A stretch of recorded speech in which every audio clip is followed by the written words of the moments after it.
Hello guys, this is IPTech here and I'm back with another video. I know I haven't uploaded in 2 months, over 2 months actually, but I've been on holiday and I've been kind of off YouTube for a while, and I'm just coming back with it with Battlefield 1 open beta. So the open beta was launched the other day and I've had the chance to play it for a few hours, and I want to make this video to show you what kind of performance you're supposed to get. This is going to be a performance review of the open beta on my system, which features the R9 380, which is a very solid graphics card for the money. It's about the mid-tier graphics cards, maybe slightly lower now with the newer 480 and 1060, but it's still a pretty good card, and most people have around this kind of performance to work with, and I want to show you guys what kind of performance to expect in the open beta. Now this is an open beta, so it's not going to be 100% indicative of what the actual Battlefield 1 game fully released is going to be like, but it's going to give you an idea. And I just want to say that the game, from what I've experienced, runs pretty well on my graphics card.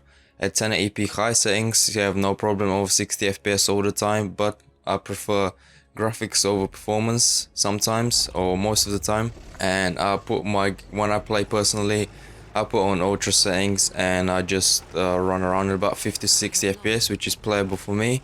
But again, you get that little bit of extra quality, and if you have a slightly lower tier graphics card, like maybe like a 470, the newer 470, or maybe the 370, or the older generation like 280, 285, all that cards, if it's slightly lower than a 380, then I would suggest going to high settings if you're playing the open beta, and maybe when the game's released, probably going to be similar performance, so you can play at high settings, 1080p, over 60 FPS. I was getting up to 80 FPS on high settings and it was very smooth. But when I play on ultra, I get about 50 to 60 FPS, which is still very playable for me. And I also want to show you guys what kind of performance, the difference in DX11 and DX12. This is a DX12 supported title, and you have a setting in the graphics options that you can choose between DX11 and DX12. I was using the DX12 most of the time as it was giving me better performance, at least in my case, especially on high settings at 1080p. It seems to give me about 10 to 20 FPS difference, and on ultra is about the same, so you can test that out for yourselves if you have a supported DX12 graphics card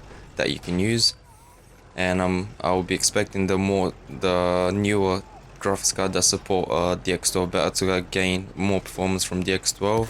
And again, DX12 is still relatively new, and it could be buggy at times. Like with me, the only problem I saw was that I wouldn't be able to use my third-party FPS counters, or the recording software sometimes wasn't working, so most of the gameplay you're gonna see is gonna be DX11, as it was most stable at DX11 in terms of recording the gameplay. I'm personally using Place TV for the AMD side, and the AMD doesn't have Shadow Play, so I have to rely on Place TV, which is not as great as Shadow Play, but it still gives you pretty lossless recording that doesn't affect your FPS count as well. So the gameplay you're gonna see, most of the gameplay you see in this video is gonna be from ultra settings 1080p recorded on Place TV, and you can check the counter in the top to see what my performance was like on ultra 1080p. And also now I'm gonna play for you guys the difference between DX11 and DX12 at high settings, and to see how big of a difference that makes.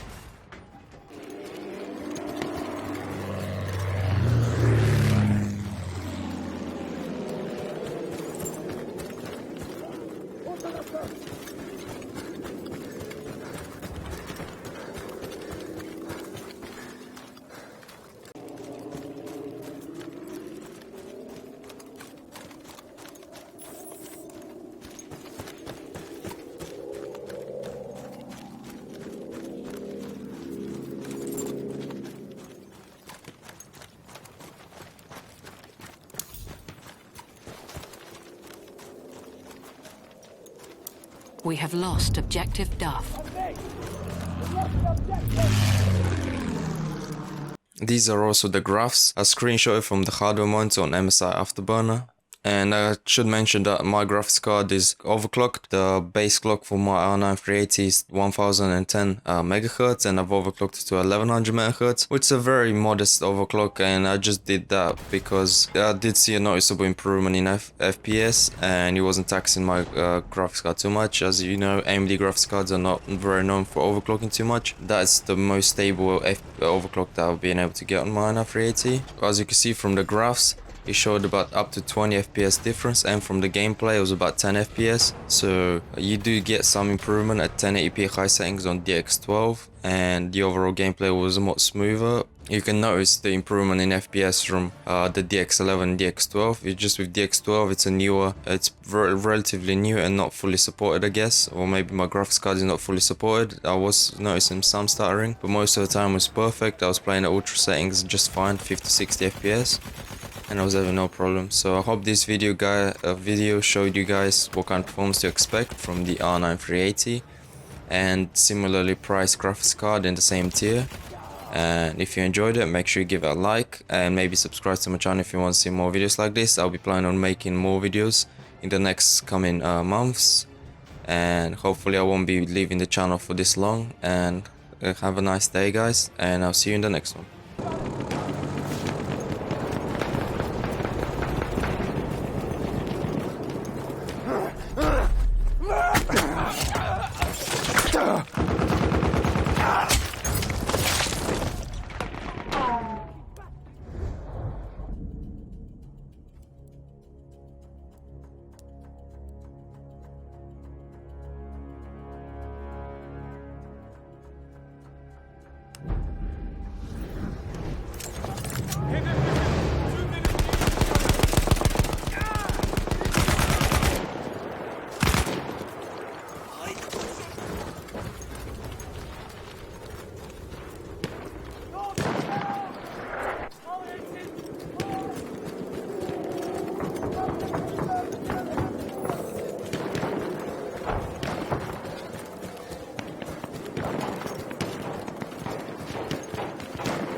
We have taken objective butter.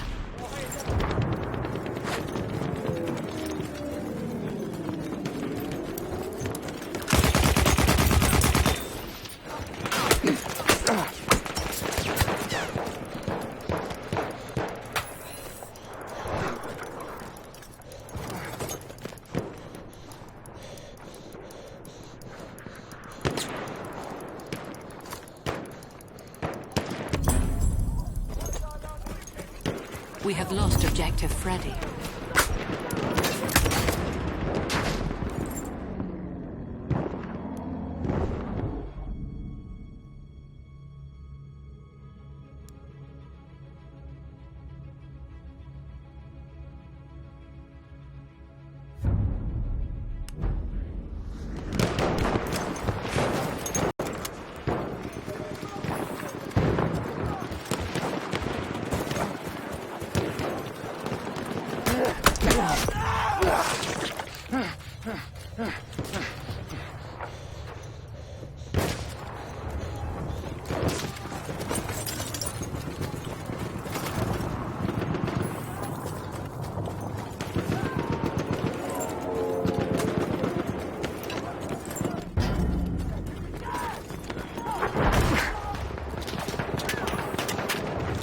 We have taken objective Edward.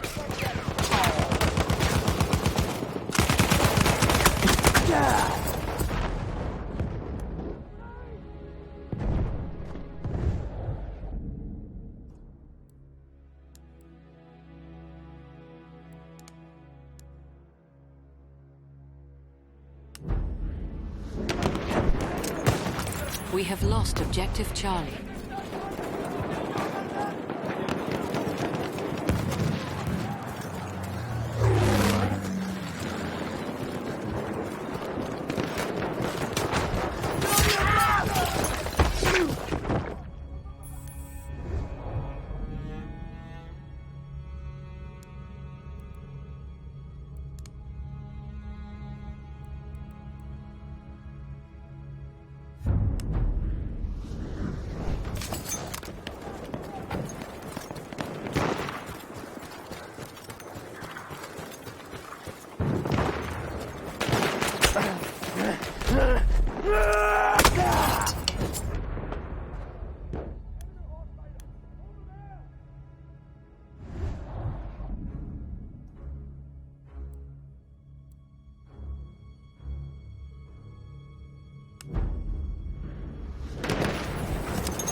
We have taken objective Freddy.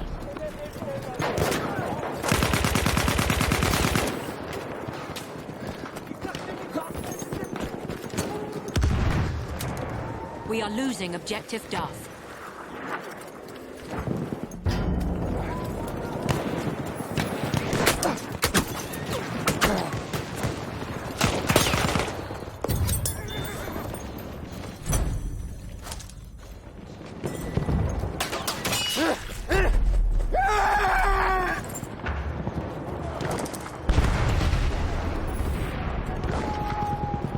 We have taken objective Charlie.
We have lost objective Duff.